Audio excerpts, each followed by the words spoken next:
Veja o mundo de outras perspectivas.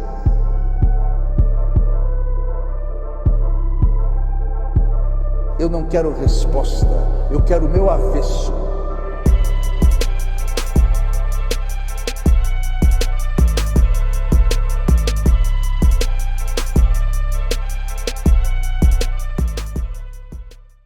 Olá pessoal, meu nome é Gabriel Messias e está começando mais um Indaga Biólogo. Hoje falando como o seu salário influencia nos demais. Então, bora conversar?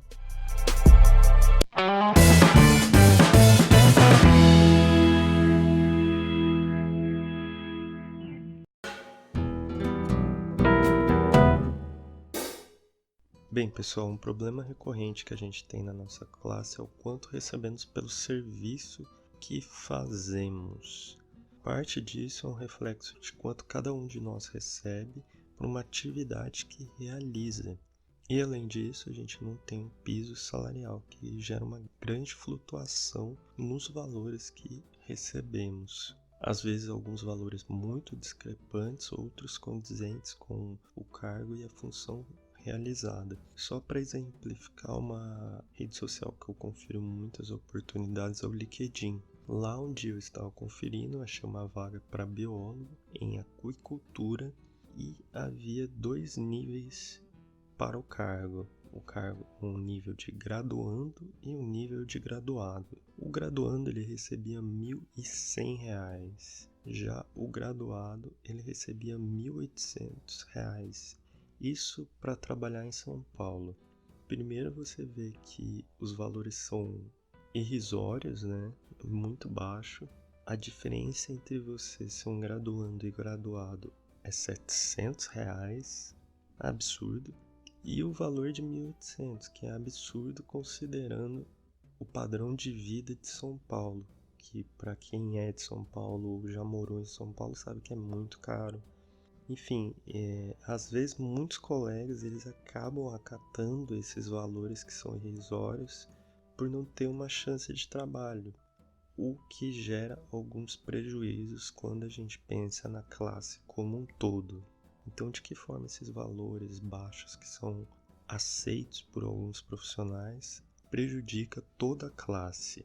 Vamos pensar uma coisa aqui. A nossa profissão ela não tem um piso salarial fixo.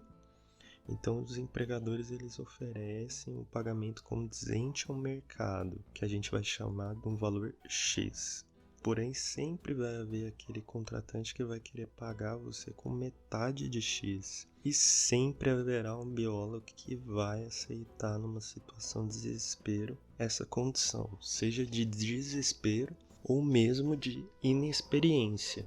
O que vai levar a uma hora o mercado não querer pagar mais X, o padrão do mercado ser metade de X. Resumindo, enquanto houver pessoas que aceitam os valores baixos, o padrão geral de pagamento para todo mundo vai ser baixo. É o caso que eu falei agora, de 1.800, R$ 1.100.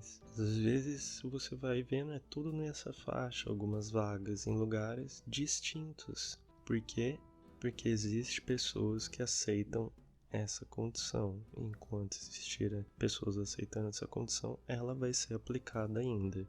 Outro fator importante também é o caso dos prestadores de serviço. O que acontece é que geralmente os profissionais colocam um valor X para prestar um serviço. Porém, existem 2 problemas. Alguns eles não sabem precificar o valor do serviço e acabam fazendo um valor muito baixo, retornando ao problema ali do salário, que as pessoas aceitam salários baixos. Então vai chegar um momento que o contratante não vai aceitar pagar alguém mais caro se tiver alguém mais barato fazendo. E outro problema é que não há uma padronização de valores, o que gera muita flutuação.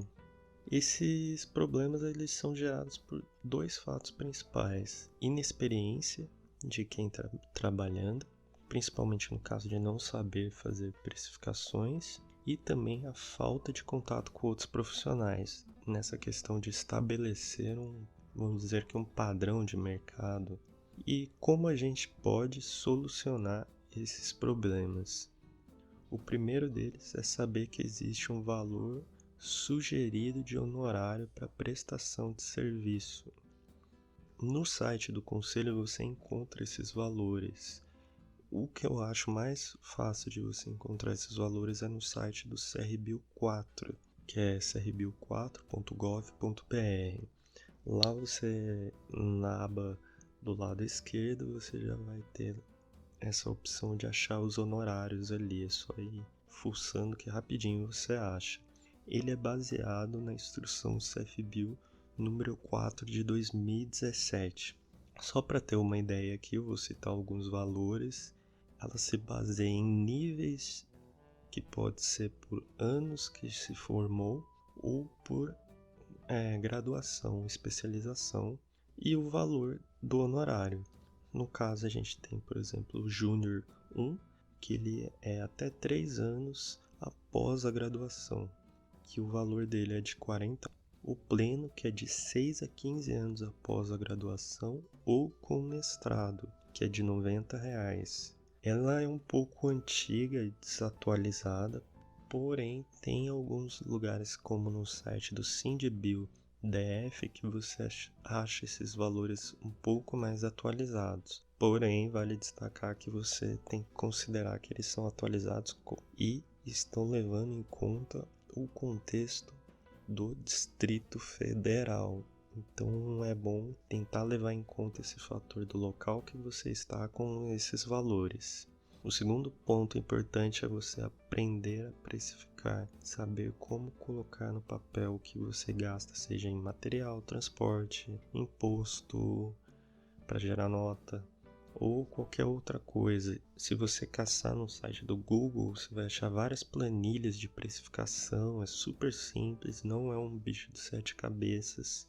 Ele é chato no começo, claro, mas depois que você faz você já pega a manha de como fazer.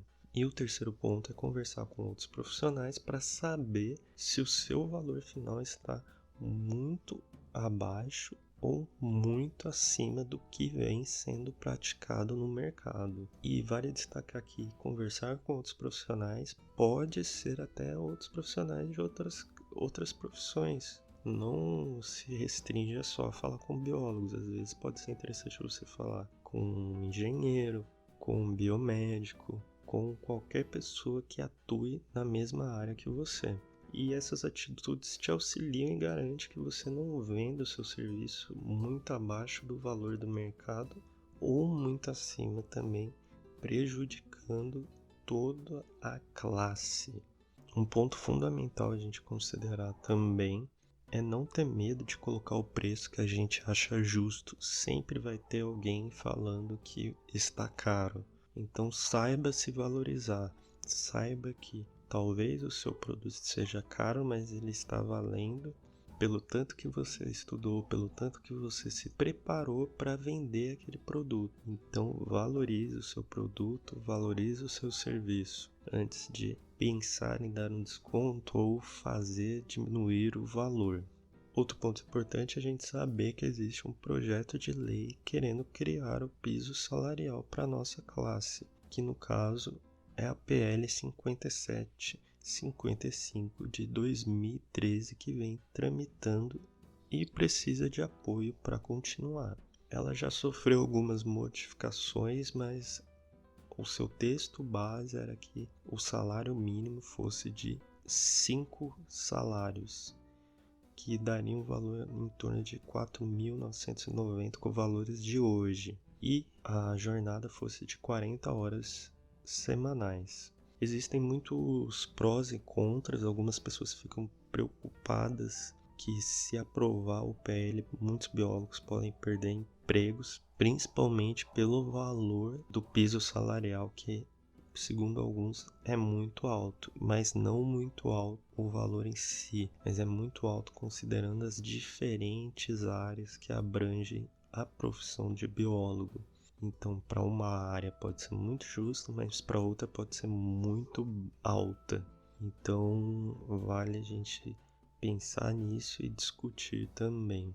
Por fim, para acabar a nossa conversa, a gente tem que ver que acatar salários baixos ou prestar serviços recebendo pouco, isso significa prejudicar toda a classe. Vai ser descer o sarrafo do nosso pagamento para todos. Além disso, é fundamental a gente procurar se informar sobre pagamentos sugeridos e conversar com colegas, trocar experiência, mesmo que sejam colegas de outras classes. E também procura saber sobre o projeto de lei, o PL 5755 de 2013. Se você colocar no Google, você já acha o PL, você consegue ler o interior dele, saber o que é o projeto, quem que propôs o projeto, como está o projeto. Enfim, toda a tramitação está lá no site da Câmara dos Deputados.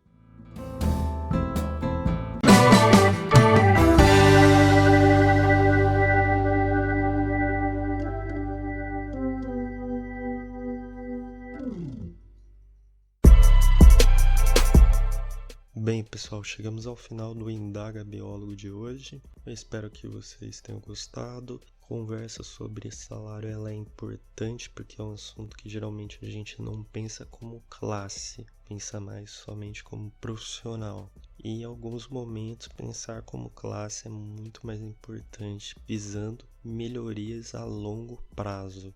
Aí, apesar que é bem complicado quando a gente coloca questão de dinheiro na mesa para discutir. Mas enfim, é bom a gente pensar um pouco sobre isso. Dê uma olhada no projeto de lei que é importante.